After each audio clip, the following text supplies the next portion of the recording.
Hi friends, Subhash IAS में आप लोग का स्वागत है। ये मेरा जितने भी एग्ज़ाम्स दिए हैं उसके प्रारंभिक परीक्षा के प्राप्तांक हैं, जिसमें आप देखेंगे कि कट ऑफ से जनरल कट ऑफ से लगभग 8 से 10 नंबर अधिक मुझे मिले हैं। इसलिए मैंने प्लान किया है कि आप लोगों के लिए अपने नोट्स से पढ़ाऊँगा। टॉपर की नोट्स से पढ़ने के क्रम में अगला सीरीज है खिलाफत आंदोलन। तो खिलाफत आंदोलन में हम लोग पढ़ेंगे। शुरू करते हैं। ये मेरे मार्कशीट हैं जो आप देख रहे होंगे। ये बीपीएससी के हैं, ये भी बीपीएससी के हैं, और ये जेपीएससी के हैं, 5th जेपीएससी। ये आरपीएससी 2018 के हैं। और आज शुरू करते हैं खिलाफत आंदोलन। ये 1919-1920 के आसपास चला था। सॉरी। ये प्री और मेंस दोनों के लिए है। आप अगर इसे डीप से पढ़ेंगे तो मेंस समझने की प्रयास करेंगे तो मेंस, और अगर रटने का प्रयास करेंगे तो प्रारंभिक परीक्षा। तो आप समझने का प्रयास करें, क्योंकि ये दोनों एक साथ तैयारी करें तो ज़्यादा बेटर रहेगा। खिलाफत आंदोलन 1919-1920 ईस्वी। परिस्थितियाँ क्या थीं और उसका कारण क्या था। खिलाफत आंदोलन के उद्देश्य क्या थे, प्रसार क्षेत्र क्या था, उसका पतन कैसे हुआ और परिणाम क्या निकला। परिणाम में हम लोग पढ़ेंगे क्या गांधी जी की राजनीतिक भूल थी, क्योंकि राजनीति से धर्म को जोड़ा था गांधी ने। तुर्की का खलीफा मुस्लिम धर्म का आध्यात्मिक गुरु माना जाता था, इसलिए भारतीय मुसलमान भी भावनात्मक रूप से उनसे जुड़े हुए थे। जैसे हिंदू के लिए आज बहुत सारे तीर्थ स्थल है, इंडिया में है, इनसे हम जुड़े रहते हैं। वैसे ही मुस्लिम जो हैं वो, जो इनका खलीफा था, सर्वोच्च धार्मिक गुरु हुआ करते थे, आध्यात्मिक गुरु, वो तुर्की के खलीफा थे। तुर्की प्रथम विश्व युद्ध में धुरी राष्ट्रों के साथ लड़ा। धुरी राष्ट्र का यहाँ तात्पर्य है जर्मनी के नेतृत्व में जो राष्ट्र लड़ रहे थे, और पराजित हुआ। प्रथम विश्व युद्ध में जर्मनी पराजित हुआ था तो तुर्की भी पराजित हुआ। ब्रिटेन के साथ सेवर्स की संधि की, जैसे फ्रांस के साथ वर्साई की संधि जर्मनी के साथ हुआ था, वैसे ही ब्रिटेन ने सेवर्स की संधि की तुर्की के साथ। इस संधि के संदर्भ में अफवाह फैला कि ब्रिटिश तुर्की साम्राज्य का विभाजन कर खलीफा के सम्मान को ठेस पहुंचा रहे हैं। अब देखिए, खलीफा के सम्मान को ठेस पहुंचाने वाली संधि है कि तुर्की का साम्राज्य जो है बहुत पुराना साम्राज्य है, विस्तृत साम्राज्य है, उसको ब्रिटिश के टुकड़ों में बांट रहे हैं, उस पर अधिकार कर रहे हैं। इससे भारतीय मुस्लिम जो हैं इससे नाराज हो रहे हैं। वस्तुतः प्रथम विश्व युद्ध के दौरान ब्रिटिश सरकार ने मुस्लिमों का समर्थन लेने के लिए आश्वासन दिया था कि तुर्की सुल्तान का सम्मान बनाए रखा जाएगा, तुर्की के सुल्तान का सम्मान बनाए रखा जाएगा, परंतु ऐसा नहीं हो रहा था।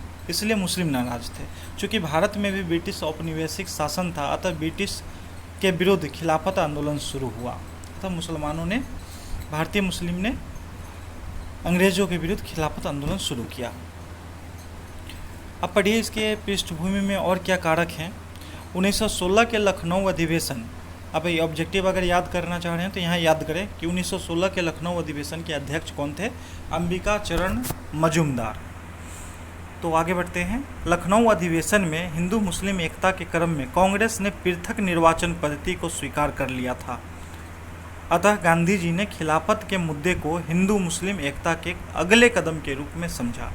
अब देखिए, जब से मुस्लिम लीग की स्थापना हुई 1906 से, हिंदू मुस्लिम अलग अलग मंच पे मुलाकात होते थे, अलग अलग, वो एक साथ आ नहीं रहे थे। 1916 में क्या हुआ, लखनऊ अधिवेशन में बाल गंगाधर तिलक के प्रयास से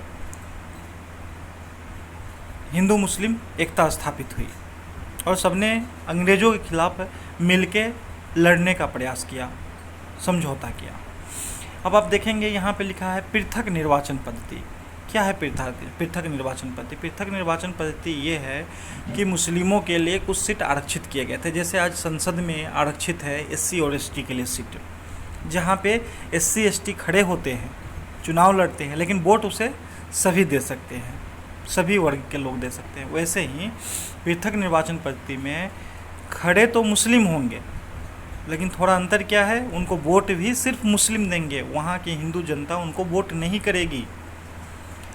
इस पद्धति को जो 1909 के मिर्लो-मांटो सुधार के तहत लाया गया था, भारत शासन अधिनियम 1909 के तहत, उसको 1916 में लखनऊ अधिवेशन ने कांग्रेस ने इस पर मुहर लगा दी। अतः गांधी जी ने खिलाफत के मुद्दे को हिंदू मुस्लिम एकता के अगले कदम के रूप में समझा। अब इसके आगे जब संघर्ष करना है हिंदू मुस्लिम मिल के, तो खिलाफत आंदोलन में गांधी जी ने इसको सहयोग में लिया। कांग्रेस के सदस्य मोहम्मद अली जिन्ना ने धर्म को राजनीति से जोड़ने का विरोध किया। देखिए, मोहम्मद अली जिन्ना को इतना गंदा समझा जाता है। आप यहाँ देखें, कांग्रेस के सदस्य थे वो, मोहम्मद अली जिन्ना ने, उन्होंने धर्म को राजनीति से जोड़ने का विरोध किया। उनका कहना था कि धर्म में राजनीति में अगर धर्म आएगी तो धार्मिक नेताओं का क्या है, वर्चस्व बढ़ेगा। अतः वो कांग्रेस से इस्तीफा भी आगे देंगे। आप देखते रहें। उद्देश्य क्या था, खिलाफत आंदोलन का उद्देश्य क्या था? खलीफा के सर्वोच्चता और उसकी शक्ति को पुनः स्थापित कर तुर्की साम्राज्य के बंटवारे के विरुद्ध जनमत तैयार करना। तुर्की साम्राज्य का जो सेवर्स की संधि के तहत बंटवारा हो रहा है, उसके विरुद्ध जनमत तैयार करना, अंग्रेजी मीडिया को दिखाना कि हम तुम्हारे फैसले के खिलाफ हैं। प्रसार कहाँ कहाँ हुआ, कैसे कैसे हुआ खिलाफत आंदोलन का, वो देखें। 1919 में, अब दोस्तों मैं बता दूं, आप बस इतना एक तारीख याद रखें कि 1919 ईस्वी में खिलाफत आंदोलन शुरू हुआ। उसके अलावा समझने का प्रयास करें कि कौन सी घटना पहले हुई, कैसे हुई, ठीक है। बाकी डेट वगैरह याद करने की कोई ज़रूरत नहीं है। 1919 ईस्वी में अखिल भारतीय खिलाफत कमेटी का गठन हुआ। खिलाफत आंदोलन शुरू करने के लिए खिलाफत कमेटी का गठन हुआ। इसमें कौन कौन सदस्य थे? मौलाना अली हसन, अली बंधु, मौलाना आज़ाद और अब्दुल बारी। 19 अक्टूबर 1919 को, डेट याद करने का ज़रूरत नहीं है, समूचे भारत में खिलाफत दिवस मनाया गया। 23 नवंबर 1919 ईस्वी को क्या होता है, अखिल भारतीय खिलाफत कमेटी की बैठक दिल्ली में हुई, जिसके अध्यक्ष गांधी जी को चुना गया। मांग क्या था? वही जो उद्देश्य है, खलीफा के साथ न्याय की मांग की जाए, सरकार के साथ असहयोग की धमकी दी गई। उदारवादी प्रवृत्ति के नेताओं ने 1919 में पेरिस में इस आंदोलन की 3 मांगें रखी। जो उदारवादी किसको कहा जा रहा है? जो कानून के तहत चलने का प्रयास करते हैं, असहयोग नहीं करते हैं। ये जो असहयोग कर रहे हैं, ये लोग गर्मपंथी आ रहे हैं, ये नरमपंथी हैं, उदारवादी हैं।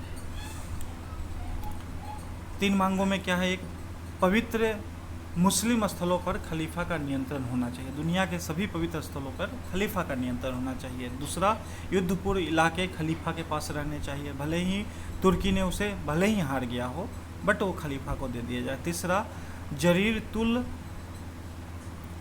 अख अरब, सीरिया, इराक और फिलिस्तीन पर मुसलमानों का प्रभुत्व बना रहे। ये उदारवादी प्रवृत्ति के लोग थे। वो 1919 में पेरिस की संधि हो रही थी, वहाँ पे ये लोग पहुँचे थे और अपनी 3 मांगें रखी थी। खिलाफत आंदोलन में 2 प्रवृत्तियाँ विद्वान थी। एक है उदारवादी प्रवृत्ति, जो संवैधानिक रास्ते पर ही चलना चाहता था, जो पेरिस में जाके उपरोक्त 3 मांगे करे हैं। और दूसरा गर्मपंथी प्रवृत्ति, जो हिंदुओं के साथ एकता के आधार पर अंग्रेजों के खिलाफ एक जन आंदोलन चलाना चाहते थे, जिसमें महात्मा गांधी भी शामिल थे। अब आगे पढ़ें। मई 1920 में सेवर्स की संधि के शर्तों का प्रकाशन हुआ। देखिए, ये 11 जुलाई 2015 लिखा है। ये मेरे तब के नोट्स हैं, और आज जॉब करने के बाद बहुत मुश्किल से टाइम निकाल के, मुझे लगता है मेरे नोट्स ऐसे ही पुरातात्विक पहचान बन के रह जाएंगी। अतः मैं आप लोगों से शेयर यूट्यूब के माध्यम से कर रहा हूँ। आगे पढ़ते हैं।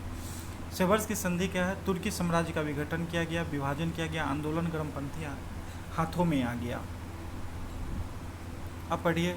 हंटर आयोग 1920 में हंटर आयोग की सिफारिश आती है। इससे पहले मैंने आपको पढ़ा दिया है जलियांवाला बाग हत्याकांड, रॉलेट सत्याग्रह, उसमें जाके देखें उसको, हंटर आयोग के बारे में। हंटर आयोग एक जांच, जलियांवाला बाग हत्याकांड की जांच करने के लिए कि वो सही था या जनरल डायर ने गलत फैसला लिया था। और इसमें क्या करता है, जनरल डायर को क्लीन चिट दे देता है। तो जनरल डायर के खिलाफ कोई कदम नहीं उठाया, हंटर आयोग ने कोई सिफारिश नहीं की, उसे क्लीन चिट दिया था। भारतीयों में असंतोष फैला।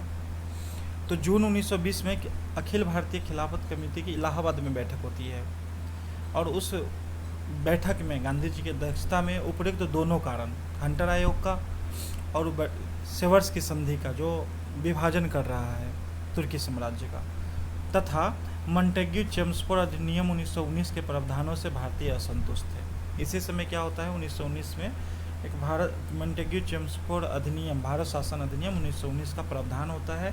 प्रावधान से भारतीय असंतुष्ट हो जाते हैं। अब हिंदू मुस्लिम एकता आ जाती है।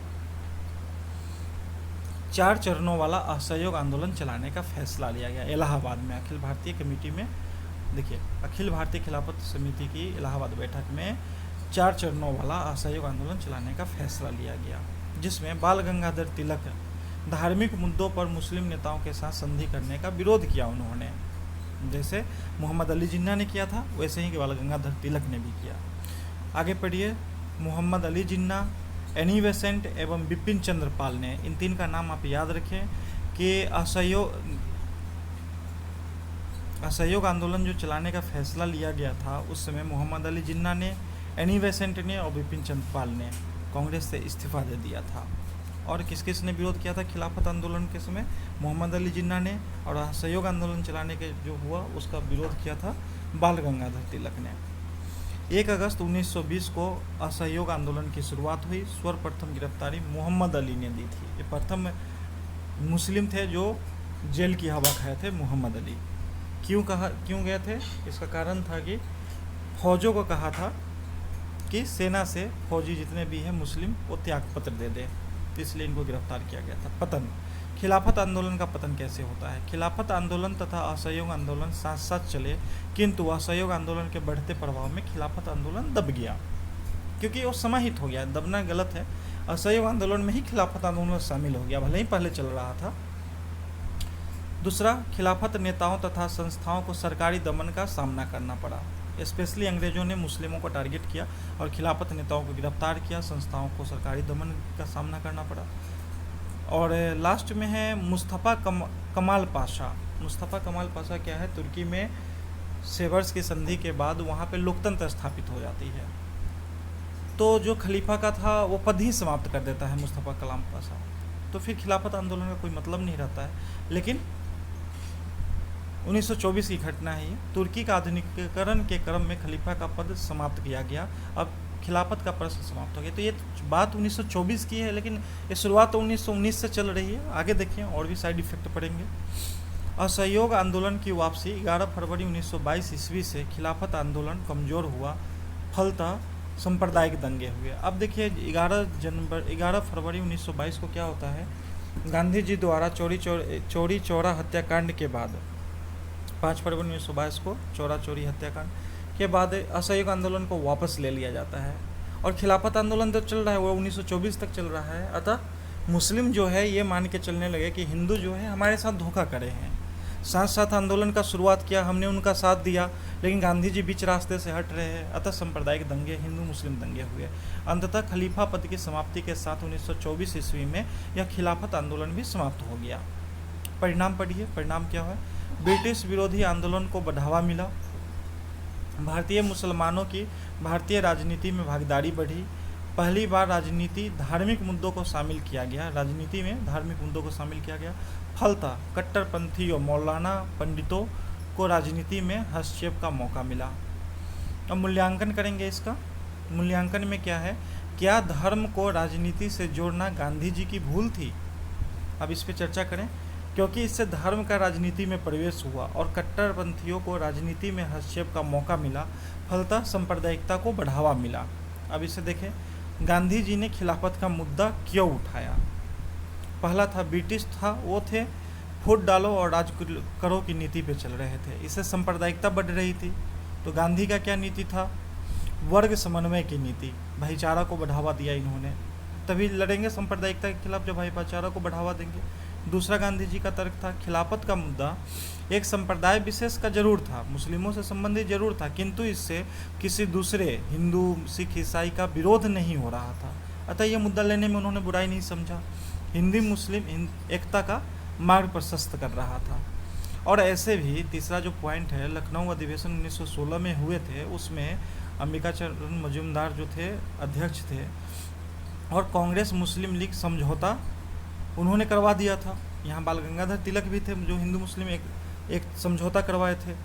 तो इसका एक अगला कदम था जब अंग्रेजों का विरोध करेंगे। इस तरीके से खिलाफत आंदोलन का समाप्ति होता है। अगले चैप्टर में फिर पढ़ते हैं आगे नोट्स से, जब टाइम मिलेगा मैं निकालता हूँ आप लोगों के लिए।